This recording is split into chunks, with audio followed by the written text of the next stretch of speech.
Pagkanindot na lang gyud sa atong view diri mga amiga og mga amigo. Ug kung gusto mo makabalo, hala sige, ubani ko ninyo para makatuod mo. What's up mga mananap? For today's video di ay no, ubani di ay ko ninyo no para ma-experience po ninyong grabe kapata og kalapok nga dalan. Bitaw mga amiga og mga amigo, muadto di ay mi sa akong partner dito sa bukid sa Elizalde kay para mo ato sa simbahan ug magdagkot sa kandila alang sa kapistahan sa atong patron nga si Senior San Roque.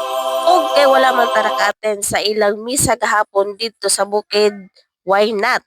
Karon di ay ta moadto kay para mo dagkot og kandila dito. Kay ingon pa sila, it's better to late than never mga amiga o mga amigo. Pero kaning amoa dili na gid ni late kay naugmaan na gyud mi. Og sa among pagbaklay nakita na mo na nga balay. Og wa ko kaila kung kinsa ang tagbalay. Og sa among pagbaklay-baklay, syempre maggamit kita diha og payong kay nag-skincare man kita.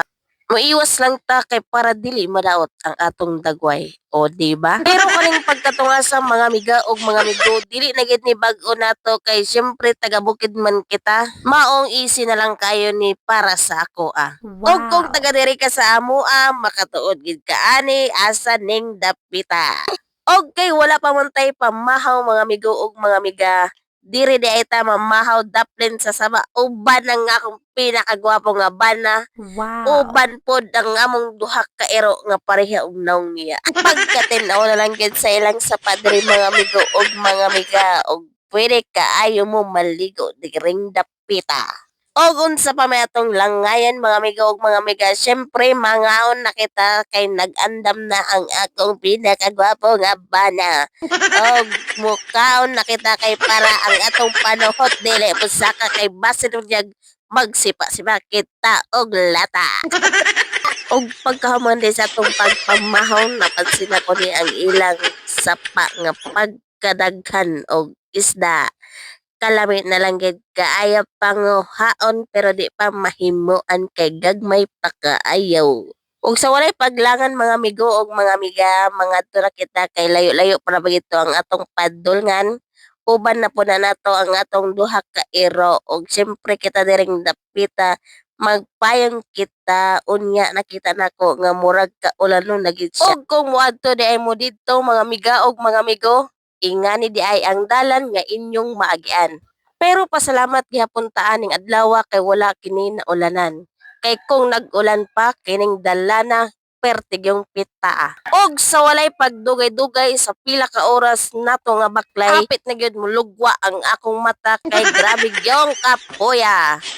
Pero magpadayon gihapon ta kay kapoy na kaayo kong ibalik pa nato didto sa Mimbonga. Og sa walay paglangay-langay niabot na kita diri sa pinyahan nga dili adto Pagkanindot talaga sa view sa bukid diring dapita og daghan pagid kaayong pinya pero ilang pinya wala pay bunga mangayo unta miya.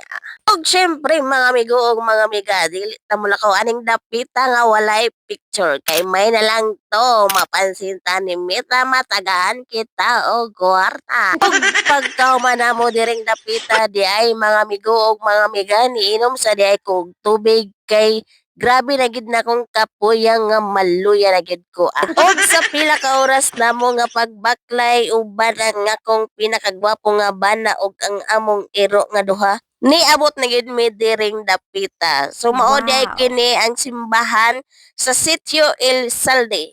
Og basin matingala mo nga nung kamera duha kay kagahapon ra man gyud ang ilang pamisa pero ang kapistahan karon gyung adlaw. Ni anhi gid mi sa akong bana diring dapita mga amigo og mga amiga kay para magpasalamat sa mga grasya. Pagkahumanday namo diring dapita ni adto pa di ay mi sa balay sa lula sa akong bana pero dili na nako mapakita sa inyo kay nalimot kog video ganina.